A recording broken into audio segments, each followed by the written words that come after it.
बीडकरांचं स्वप्न पूर्ण झालं. बीडमध्ये अखेर रेल्वे आली. उद्घाटन सोहळा पाहिला.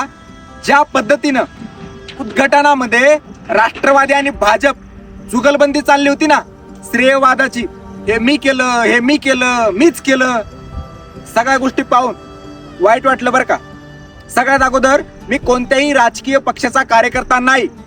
राजकीय पक्षाशी आपलं काही घेणं देणं नाही. तिकडं ते राजकीय पक्ष चुलीत गेले, आपल्याला काहीच करायचं नाही त्याच्याशी. पण मी एक सामान्य माणूस आहे आणि खरं बोलणं माझं काम आहे. ज्या पद्धतीनं भाजप आणि राष्ट्रवादीमध्ये जुगलबंदी चालली होती ना, देवा भाऊचं तर भाषण लयच खतरनाक होतं बरं का. लय लय म्हणजे असं पार एवढं मन लावून ऐकलं ना मी. कारण देवा भाऊ, आपण फॅन आहे बरं का देवा भाऊचे, पण त्याचा माणूस नाही बरं का. हा, तो जर चुकला तर ठोकला. हा, पण आता मला एक सांगा, तिथलं जे काय रेल्वे आली ना, मला असं वाटतं त्या रेल्वेचं पूर्ण श्रेय द्यायला पाहिजे तिथल्या शेतकऱ्याला, तिथल्या सामान्य माणसाला. कारण त्यांनी तुम्हाला मतदान केली म्हणूनच तुम्ही ते कामं केले. तर माझं वैयक्तिक मत असं आहे, जे मला वाटलं ते मी मांडतोय.